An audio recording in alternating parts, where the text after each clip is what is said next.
Hello everyone and welcome back to our YouTube channel.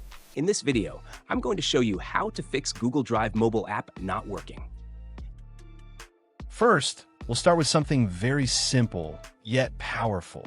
So over the time, apps store temporary files to load faster, but sometimes those files get corrupted and the app starts acting weird.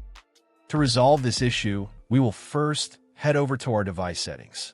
From here, scroll down and tap on General. Once you're in the General Settings tab, look for iPhone Storage option and tap on it. Over here, you can either search for the app or you can scroll down and look for it. Then tap on the app. On the next screen, you need to tap on the Offload app option. A confirmation pop-up will come up. Now tap on the Offload app option here. It'll take a bit for processing, and then a reinstall button will show up. Simply tap on it to reinstall the app. This should resolve the issue, but if it doesn't, then you need to check if the app is running an older version. Head over to App Store. From here, double tap on this search icon in the bottom right corner, and then search for the app.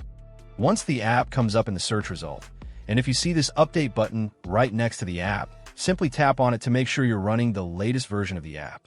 However, if you continue to encounter this issue, then you will need to completely reinstall the app, which usually resolves the problem. Head over to this screen the way we did before. And over here, tap on the Delete App option here to uninstall the app from your device. A confirmation pop-up will come up. Now tap on the Delete option here. Once uninstalled, open up App Store and search for the app in the search bar. After the app comes up in the search result, simply click on this cloud icon to install it back onto your device. Hopefully, this resolves the issue. If it does, consider sending a super thanks to support our channel. And also don't forget to hit the subscribe button. We'll see you in the next video.